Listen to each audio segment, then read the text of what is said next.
Big boss Marathi season 6 latest voting trends channel पहिल्यांदा आले असाल नक्की सबस्क्राईब करा. टोटल 9 लोक नॉमिनेट आहे आणि पहिल्या नंबरचं नाव आणि शेवट नंबरचं नाव तुम्ही गेस नाही करू शकत, कारण मी पण नाही गेस करू शकलो.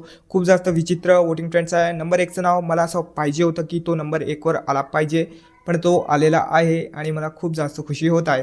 फटाफट नंबर 9चं नाव तुम्हाला सांगून देतो. नंबर 9वर आहे प्रभू शेळके. प्रभू शेळके बिग बॉसच्या घरात खूप काही करत आहे, पण एवढे जास्त वोट नाही मिळत आहे. आता मी तुम्हाला हे नाही सांगणार की बिग बॉसच्या घरात कोण काय करत आहे, हे तुम्हाला माहिती आहे. मी फटाफट नावं सांगणार आणि घरी जाणार, म्हणजे घरीच आहे, बंद करणार कॅमेरा आणि झोपून जाणार. नंबर 8वर आहे राधा पाटील मुंबईकर. नंबर 7वर आहे रुचिता जामदार. नंबर 6वर आहे दीपाली सय्यद. नंबर 5वर आहे अनुश्री माने. नंबर 4वर आहे सागर करंडे. नंबर 3वर आहे दिव्या शिंदे. आता चांगल्यानं ऐका.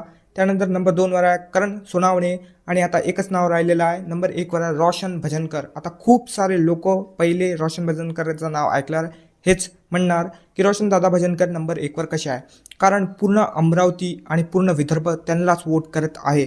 जर तुम्ही कुठचे असाल तर तिथचे लोक कोणाला एकाला दोघाला तिघाला वोट करत असेल 99 वोटमध्ये.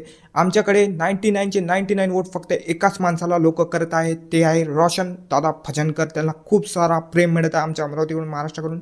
जिथे ते राहतात तिथं खूप जास्त प्रेम आहे. विदर्भमधून खूप जास्त प्रेम आहे आणि आजूबाजूचे जे पण लोक त्यांना वोट करत असेल विदर्भाच्या बाहेरचे, त्यांना खूप जास्त वोटिंग होत आहे आणि हे शो जिंकणार आहे असं चालणार. तर पण बिग बॉसवाल्यांनी यांना बाहेर नाही काढलेलं पाहिजे, जसे बिग बॉस हिंदीमध्ये करते की फेमस माणसाला खूप दिवस ठेवते TRPसाठी, त्यानंतर काढून टाकते.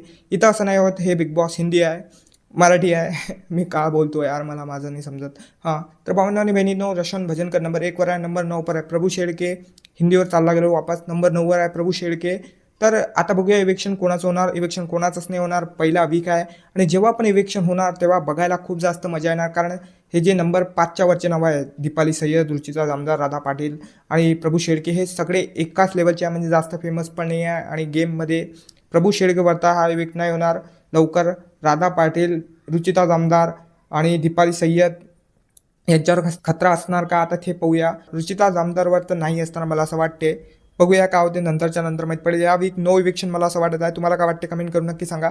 Take care, bye bye. खूप स्पीडनं हा व्हिडिओ बनवला, सॉरी, माफ करा.